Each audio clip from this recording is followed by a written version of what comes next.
Continuamos, hermanos, muy agradecidos al Señor por este recorrido y estamos en el tema anterior, la continuidad del tema anterior, ahí analizando Mateo capítulo 24 y quisiéramos que volvamos ahí a la palabra, que volvamos a las escrituras, el capítulo 24 de Mateo, y leímos el versículo 23 al versículo 26. Por favor, ustedes lo leen ahí y seguramente que les va a encantar comprender las palabras que Cristo habló acerca de que existirían una iglesia fiel, que Él le llama la iglesia desposada, y que existiría una iglesia falsa, una iglesia a la que Él identifica como la ramera.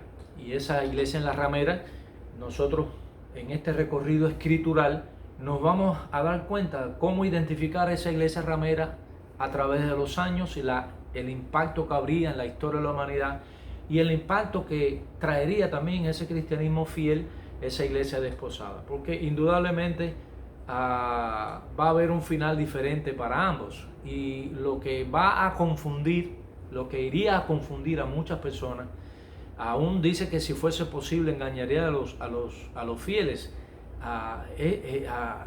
es que realmente esas dos tendencias estarían dentro de un mismo edificio, ¿no? Muchas veces vemos que la iglesia, nosotros hablamos de iglesia y no hacemos la distinción, que la iglesia muchas veces pensamos que es la congregación. Tenemos que hacer la distinción de que dentro de la congregación está la iglesia, pero toda la congregación no es la iglesia. Si eso no está claro, cuando el cristianismo surgió, dice a Pablo, inclusive Judas habla de las fiestas, en aquellas fiestas habla de nubes sin agua, habla de personas que estaban dentro de las congregaciones que lo que hacían era, ¿cómo se llama?, destruir el beneficio y el disfrute de la vida cristiana. O sea que eran manchas, eran personas que no merecían estar allí. Entonces encontramos la parábola del trigo y la cizaña. Va la cizaña junto con el trigo. Es decir, que en un campo, el campo es como si fuera la congregación, pero dentro de ese campo estaba el trigo, estaba la cizaña, es como dentro de esa congregación que iba a estar la iglesia fiel y la infiel, y nosotros no estamos llamados para hacer una distinción de una cosa a la otra. Es que el día que el Señor venga, Él es el que va a arrancar el trigo y Él es el que lo va a sacar fuera y lo va a quemar. Así que en este proceso, que es un proceso de grandes bendiciones, pero es un proceso doloroso, porque vamos a estar sufriendo por causa de esos que creemos que son y no lo son, y algunas veces juzgamos a los que son como que no son y son. Entonces debemos prestarle mucha atención a la Biblia y ir desarrollando este recorrido que nos va a ayudar a identificar bíblicamente este concepto de ética, de élite, este concepto de iglesia fiel y las repercusiones que tendría esta élite, o sea, la élite como una repercusión de una iglesia apóstata. Cristo entonces enfatiza, como ya hemos hablado, estas verdades que debemos nosotros presentar, debemos nosotros identificar como algo muy importante para nuestra identificación histórica de la iglesia falsa. Por esta razón, Cristo advierte a la iglesia verdadera que ya sea que aparezca en el desierto o en el aposento, que aparezca donde quiera que aparezca, no le sigáis. Es decir, que es muy importante que nosotros debemos identificar a Cristo en aquellos que dan testimonio y tienen los frutos que produce Cristo en el corazón. Eso, si tú tienes el Espíritu Santo de Dios y yo tengo el Espíritu Santo de Dios, podemos de alguna manera darnos cuenta. En cuanto a la agenda, en cuanto a la enseñanza, en cuanto a la doctrina, decir si una persona es cristiana o no, hasta ese punto no debemos ir, hasta que esa persona misma dé el fruto, y el fruto define quién es una persona. Te pones un fruto digno de arrepentimiento, no es un fruto, yo puedo dar muy buenos frutos a la imagen de las personas, pero si no es un fruto que es a partir del arrepentimiento, eso es un fruto que no tiene significado ninguno. Entonces ahí es donde podemos confundirnos. Entonces estás juzgando a una persona que parece que da muy buenos frutos, pero realmente hay una experiencia dentro de su corazón que no es que no viene con el concepto de fruto de Dios, y por eso esa persona no califica. Pero si yo no me percato de esa realidad, entonces yo puedo estar haciendo una evaluación equivocada, dando por sentado que es o que no es por ese fruto que yo pienso que es. Es un juego de palabras, pero que nos va a ayudar a usar un poquito la razón para entender lo que estamos hablando. Es decir, que el fruto tiene que ser el fruto digno de arrepentimiento. Es el que se produce después de una confesión, después de que tú has dicho yo quiero creer en Cristo, después de tener una experiencia real con el Señor. Hay un fruto que te identifica. Por eso hemos dicho que la mayor evidencia de la existencia de Dios en el mundo es un cristiano verdadero, que vive en la santidad, que no se impone reglas, que no se impone religiosidad, sino que vive una vida. La vida es de continuidad. La vida no es estática. La vida va yendo, y esa es la que el Señor tomando tu mano te va llevando bajo sus preceptos divinos.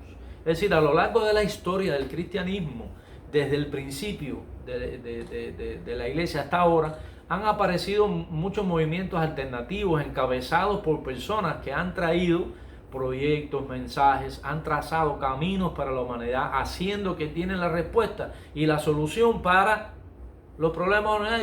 Ellos dicen eso, pero ellos vienen con su propio nombre. Volvemos a la idea, ellos vienen con su propia agenda, que esta difiere de la agenda de Cristo. Así que no podemos olvidar la agenda. Si esa agenda que traen esos predicadores, esa agenda que traen esos aparentes apóstoles, no viene con la agenda que está establecida en la palabra de Dios, entonces eso no viene en el nombre de Cristo, viene en su propio nombre. Yo no puedo dejarme engañar por eso. Yo no estoy enseñándoles un nivel pasional por Cristo irracional. No, el Señor te está dando las herramientas racionales para que tu fe sea la que ayude a esa experiencia racional a asumir el precio que haya que pagar por ello. Y yo no tengo que dejarme llevar, no tengo que dejarme arrastrar por el criterio, por los likes, porque a la gente le guste lo que yo digo, no, porque a la gente le guste como yo vivo, no. Yo estoy sujeto a una agenda que no me importa el criterio de los hombres. Yo tengo que vivir. Entonces esa es la distinción, que es muy sutil, porque es muy espiritual, y por eso se necesita la ayuda del Espíritu Santo de Dios para identificar estos elementos. No somos llamados para eso, somos llamados para predicar con claridad para no llegar a una confusión como esa. ¿Qué significa venir en nombre de alguien? Es una buena pregunta que debíamos hacernos. Es decir, significa que tiene que ser enviado primero, enviado por alguien. Tiene que estar identificado con el que le ha enviado, con su propósito, con sus planes, con su proyecto, con sus ideas. Es decir, venir en nombre de alguien tiene que estar de acuerdo con ese alguien que le está enviando. Eso, cuando Cristo dice, yo he venido en nombre de mi Padre, es decir, que yo me he identificado. Lo mismo que él dijo en otra oportunidad, yo no voy a hablar aquí de mi propia palabra, yo voy a hablar lo que mi Padre me dijo que hable. Yo no he venido aquí a hacer nada por mi cuenta. Yo he venido aquí para hacer lo que mi Padre me mandó. Cuando Él dijo, Lázaro, ven fuera, Él dijo, Padre, gracias porque tú me oyes, tú estás ahí, tú me oyes, tú eres el que me está respaldando para esto. Padre, perdónalos porque no saben lo que hacen. Padre, que tú me dijiste eso. Padre, yo estoy sujetándome a esa agenda. Pásame esta copa, Señor, pero no como yo, sino como tú. Es decir, Él demostró estar sujeto a esa agenda. ¿Quién te crees tú? ¿Quién me creo yo? Que puedo decir que soy cristiano y puedo vivir una vida cristiana si yo no estoy en ese punto. Hay muchos faranduleros dentro de la iglesia. Hay muchos narcisistas predicando el evangelio, poniéndose ellos como una realeza dentro de la iglesia. Son ejemplos de Satanás. Usted tiene que vivir una vida tal como Cristo lo presentó que usted debía vivirla. Es decir, en tercer lugar, tiene que estar sujeto, controlado, dirigido por ese alguien que fue enviado. Lo que estamos precisamente hablando. Nadie puede realizar ninguna agenda en nombre de una persona que no lo envió. Imagínense ustedes los diplomáticos de los países que yo vaya ahora de diplomático a China y entonces yo me ponga a decir y hacer cosas y establecer compromisos con China que no tienen nada que ver con el gobierno americano. Yo no estoy yendo en el nombre del gobierno americano, o así le sucede a un japonés, le sucede a un guatemalteco. Nosotros tenemos que, si vamos a decir que yo represento a Cristo, tenemos que ser muy serios en lo que estamos diciendo. No es juego decir que yo represento a Cristo. No es tan simple, aunque la salvación para mí fue simple, porque el que pagó el precio fue Cristo. Entonces yo, por lealtad y por vergüenza y por gratitud, yo tengo que darle la valoración correcta que tiene ese sacrificio. Entonces yo me sujeto a eso, porque Él, sin deberla y sin tener culpa ninguna, cargó en esa cruz mi culpa por obediencia al Padre. Entonces, ¿cómo yo voy a representarlo a Él, que murió en una cruz haciendo una representación propia de mí o del Evangelio? Eso es ser ramera. Eso es ser ramera. Eso no es ser cristiano. Eso no es ser hijo de Dios. Dice Juan 5, capítulo 30, capítulo 5, versículo 30. Dice: no puedo hacer yo nada por mí mismo. Vamos a reducir, porque quiero que la Biblia sea la que quede claro. Acuérdense que estamos haciendo un recorrido por la palabra y no queremos, hermanos, explicarlo tanto como fijar en nuestra mente el ideal de la palabra. No puedo hacer yo nada por mí mismo, dijo el Señor en este versículo. Ese es el gran problema que tiene el mundo con el poder. En el mundo de hoy, el hombre concibe el poder como una fuerza irresistible. Porque una de las cosas que ya como iglesia ramera o los poderes civiles están sedientos de poder, porque en el poder está el control, en el poder está el desarrollo de una agenda, en el poder está el socavar el libre arbitrio de las personas y ponerlo a ti. Y entonces el hombre malvado siente un diabólico, ¿cómo se llama?, disfrute en que aquella persona voluntariamente presta su voluntad hacia él, su libre voluntad, y siente un diabólico disfrute en que aquel, aunque no quiere poner su voluntad bajo él, lo obliga, y el otro, si no acepta, lo mata. Es decir, que es un concepto de poder completamente distorsionado. Por eso se llama dictadura, se llama terror, se llama diablo. Entonces, ese deseo irresistible de fuerza que hace todo lo que tenga que hacer por llegar a ese punto de control y dominio. Muchos cuestionan entonces a Dios, que por qué, si Él es el Dios Todopoderoso, una pregunta que tenemos que enfrentar racionalmente y desde la perspectiva bíblica y mostrársela a las personas. Porque un Dios Todopoderoso, ¿cómo es posible que haya gente que haga lo que Él no quiere hacer? Dios, que tiene todo el poder, deja que las personas que no tienen poder ninguno hagan lo que Él no quiere que ellos hagan. Siendo Él Dios Todopoderoso, deja que aquel sinvergüenza que no tiene nada más que detenerle su corazón porque se muera de un infarto. Y Dios respeta esa voluntad. Es asombroso eso. Es extraordinario.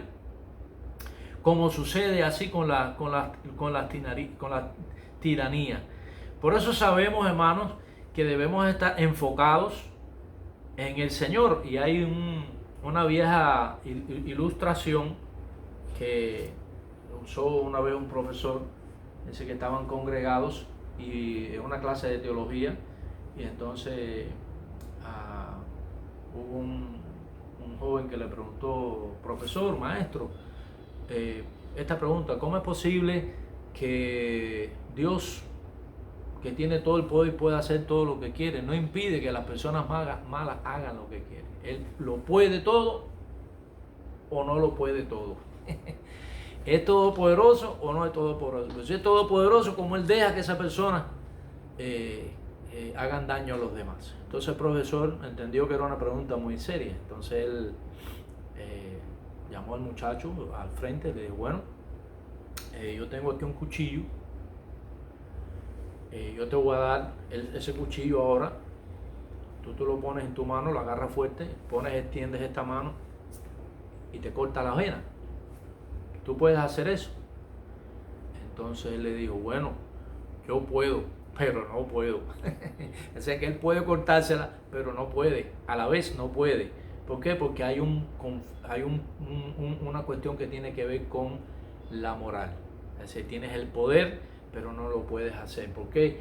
No porque no pueda. Dios lo puede hacer, pero él se rige bajo preceptos morales, bajo preceptos de santidad, esos preceptos que son los que definen el bien y el mal. Entonces él, aunque puede, no puede. Él puede derribar a todos los enemigos, no llega su pensamiento a la mente y ya los derribó. Elimina, pero él dio libertad al hombre, empezando desde Satanás. Satanás fue un ser libre, Dios le dio libre voluntad. Él decidió hacer las cosas malas y así ese principio de ahí hasta el día de hoy, hasta el último hombre. Pero Dios no lo elimina, no porque no puede, sino porque no puede. Es decir, que Él decidió, tú puedes, pero no puedes. Es decir, que la valoración moral de cada hecho es la que hace que Dios actúe en consecuencia de ello. Nosotros debemos aprender eso. No es que Dios sea insensible, es que Dios respeta el libre arbitrio. Y el libre arbitrio es quien le da a Dios la moral para determinar, de acuerdo a las consecuencias del mal uso o del bien uso de la libre voluntad del hombre, darle a cada cual su destino eterno. O sea que no es responsabilidad de Dios, sino que es responsabilidad nuestra a la hora de hacer uso de nuestro libre arbitrio, sea para bien o sea para mal. Entonces ese es el camino que han dado la humanidad a lo largo de los siglos. Entonces hay un pasaje muy interesante que seguimos leyendo. Acuérdense que enfatizamos que este es el estudio desde las Sagradas Escrituras para entender estos aspectos, aunque estamos dando otras pinceladas que seguramente nos ayudan a enriquecer el nivel racional. Entonces, la Biblia, el Señor habla a través del apóstol Pablo del misterio de iniquidad. Dice ahí 2 Tesalonicenses 5:7, 2 Tesalonicenses 5:7. Porque ya está en acción el misterio de iniquidad. Es decir, ya está en acción el misterio de la iniquidad. Es decir, todo acto contrario a la moral, la ética y la justicia es perversidad total. Misterio de iniquidad. Esta es una actividad oculta, le llama misterio. Pero sí, lo interesante es que dice que ya está en acción. O sea que ese misterio, eso oculto, una agenda oculta, que Dios la ve, que los cristianos espirituales la ven, pero hay muchas personas que no la ven porque es oculto, y las cosas ocultas para los que no tienen esa luz que va alumbrando esos detalles para poderlo contemplar. Esa es una actividad oculta, encubierta, una actividad de manipulación de poderes malignos.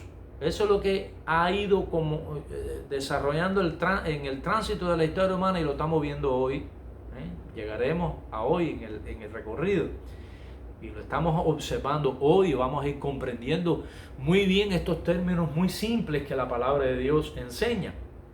¿Desde cuándo entonces está operando el misterio de la iniquidad? No es cuando venga el anticristo, no es cuando sea el final de la historia, ni nada de eso. Dice, ya está en acción. Así que todo el andamiaje diabólico para tratar de contener, como un muro de contención contra la agenda de Dios, esas dos fuerzas están desde el inicio mismo del cristianismo, porque Satanás tenía controlado el mundo.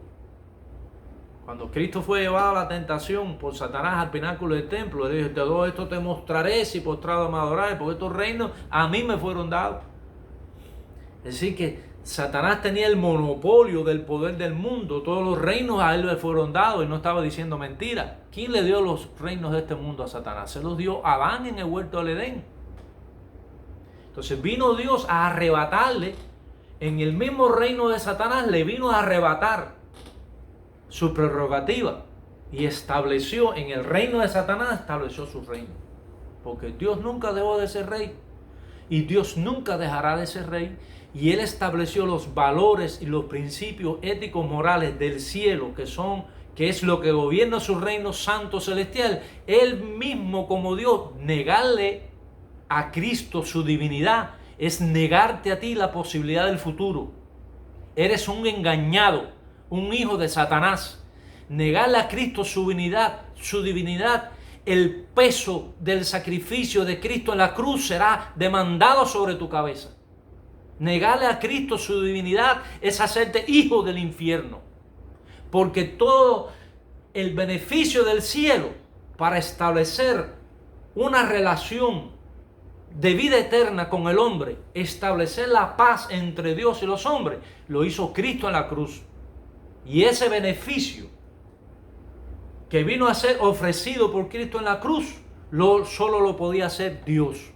Sangre humana con el ingrediente divino, perfectamente divino, todo el peso sobre lo humano y toda la gracia sobre Dios, toda la misericordia de Dios, todo el beneficio de Dios, cuando Él en su cuerpo, que asumió esa naturaleza humana, cargó en ese cuerpo todo el mal del hombre y lo clavó en la cruz. Si yo uso mal mi voluntad, pobrecito, pero yo he querido abrazarme a la cruz y yo he querido abrazarme a ese sacrificio. Cristo vino a través de los judíos. Cristo era judío. Él no podía nacer en una nación pagana. Y Él murió por los judíos y murió por los gentiles.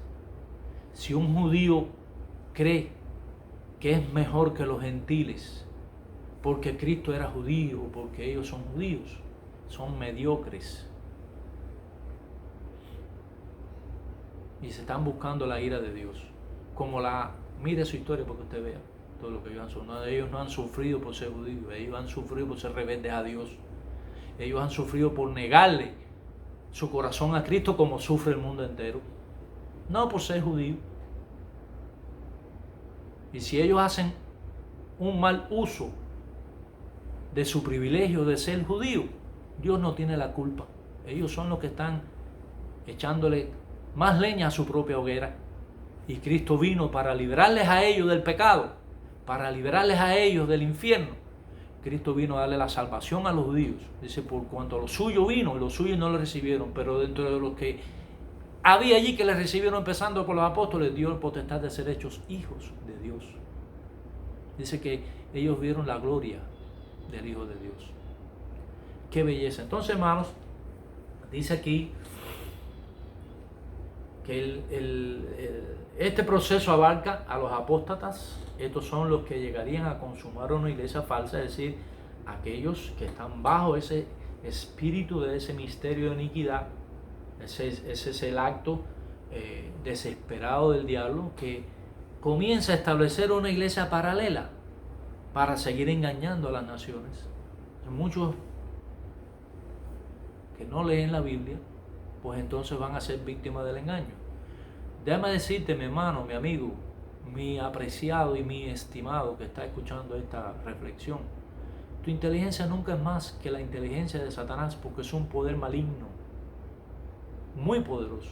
Tú sabes que el único que puede controlar a Satanás es Dios. Tú no tienes ni idea del problema en el que tú estás si tú no estás bajo la gracia de Dios.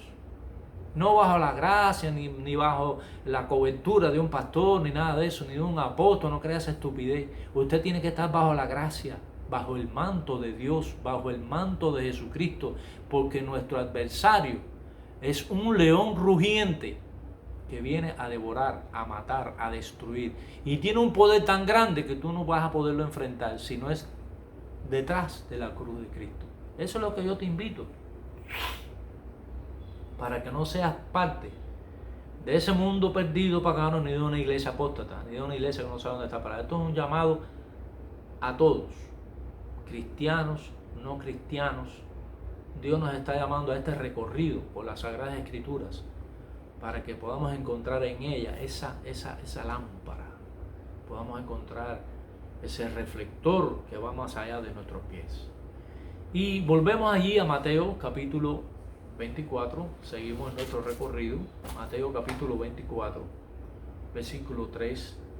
Y estando él sentado en el monte de los olivos, los discípulos se acercaron aparte diciendo: dinos, ¿cuándo serán estas cosas y qué señal habrá de tu venida y del fin del siglo? Es decir, tres preguntas en una le hicieron al Señor los discípulos. El Señor le dijo: esto aquí no se estén con tanto judíos, no estén aquí poniendo la mira en el templo. Como muchos evangélicos hoy tienen puesta la mira en el templo de Jerusalén. El Señor está diciéndolo aquí: no mire para el templo de Jerusalén. Piedra es una piedra sobre otra que va a ser destruida. ¿Por qué ese templo iba a ser destruido? Porque ese templo no iba a ocupar un lugar de importancia ninguna en la gracia de Dios. Porque Él vino a cambiar, como decía el profeta, el corazón de piedra. Él vino a poner un corazón de carne, un corazón espiritual. Y ahí era donde Él iba a vivir, y ese es el templo que Pablo habla a los Corintios. Templo del Espíritu Santo. ¿Cuál templo tiene más importancia? Volver a los sacrificios. Si todos esos sacrificios en el Antiguo Testamento Cristo los cumplió en la cruz del Calvario. Aferrarse a una religión que Cristo cumplió todos los retos que esa religión exigía, que ningún judío cumplió, ni Moisés. Porque a Moisés le costó entrar a la tierra prometida por pecar contra Dios en su última etapa, por causa de la rebelión de ese pueblo. Vergüenza le debía dar estar haciéndose tanto los que son tan... Que el Señor permita que ellos se conviertan, porque mi oración por Israel, yo no puedo amar a Israel más que lo ama Dios. Y ellos están sujetos a promesa para que un día acepten a Cristo, para que un día ellos se den cuenta de lo que vino Cristo a hacer entre ellos, para ellos, por ellos y para el mundo entero. No hay un ofrecimiento mejor que lo que Cristo vino a hacer. Y estando él, ¿cuándo serán estas cosas? Respondiendo Jesús le dijo: mirad que nadie os engañe. Un recordatorio. Quiere decir, nadie os engañe, quiere decir que van a haber muchos que intentarán engañarte. Porque vendrán muchos en mi nombre, diciendo: yo soy el Cristo, muchos, y oiréis de guerra, rumores de guerra. Mirad que no os turbéis. O sea, no perder el balance emocional, porque es necesario que todo esto acontezca, mas no es el fin. Entonces os entregarán a tribulación y os matarán. ¿Dónde empezó la primera persecución cristiana? Entre los judíos. Los judíos que fueron salvos. Jacobo, el hermano de Jesús, fue muerto a cuchilla. Y los primeros cristianos mártires no fueron matados por los paganos, fueron matados por los mismos judíos. Es muy triste, no tenemos nada contra los judíos, estamos realizando un estudio sobre la base de hechos. Hechos. Los amamos. Tan grande fue el amor de Dios que envió a su Hijo Jesús. Si ellos entendieran eso, si el mundo lo entendiera, si yo estoy entendiéndolo y me sujeto a Él con humildad, qué importancia tiene este evangelio. Dice: oiréis de guerra y rumores de guerra, hermanos, entonces os entregarán. Dice: muchos tropezarán entonces y se entregarán. Esos que comienzan a tropezar, comienzan a convertirse por cobardía en otra forma de cristianismo. Comienza ahí. Y dice: y unos a otros se aborrecerán. Y muchos falsos profetas, sobre la base de esos cobardes, que desertaron porque amaron más su vida de este cuerpo. Bien lo dijo Cristo: aquel que ama más su vida la perderá, y aquel que la pierde la alcanzará. Yo no estimo preciosa mi vida. Nadie quiere hablar de eso. Ningún apóstol, ningún predicador, muy pocos se prestan a hablar del verdadero valor de la vida. El verdadero valor de la vida no está en los años que vives, sino en la persona que tienes en tu corazón para vivirla. Entonces, siguiendo este pensamiento de Cristo, Pablo dijo a Tesalonicenses en su segunda carta, a partir del versículo 12, y con esto este temita de hoy y esta pequeña reflexión casi la estamos terminando, porque el tiempo va muy rápido. Dice el versículo 2, segunda Tesalonicenses 2, que no os dejéis mover fácilmente de vuestro modo de pensar, ni os conturbéis, Conturbarse quiere decir la pérdida de la serenidad, es la pérdida de la capacidad para hacer lo que ya tú habías decidido hacer. Conturbarse es decir, yo he creído en Dios, yo voy por el Evangelio, pero cuando llegan las pruebas uno dice,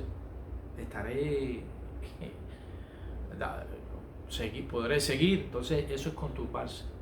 Pero dice, no estés conturbado, no pongas a prueba, no dudes, porque la duda no es de Dios. Dice, ni por espíritu ni por palabra. Así que por ambas cosas se te puedes poner en duda lo que ya tú has recibido. Ni por carta como si fuera nuestra, como si fuera. Puede alguien que falsifique, diga, el apóstol Pablo dijo que Cristo realmente no era Dios.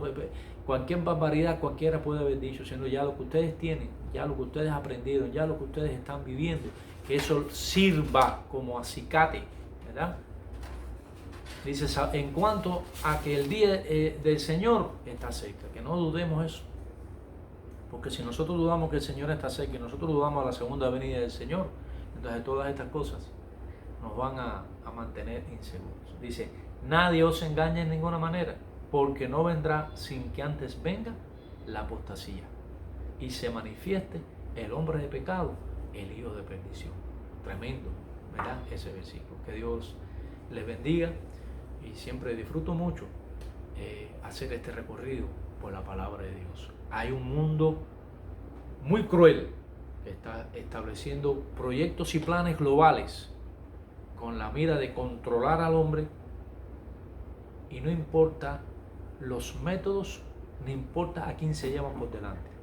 Ellos quieren establecer ese dominio total y absoluto. No es una teoría de conspiración.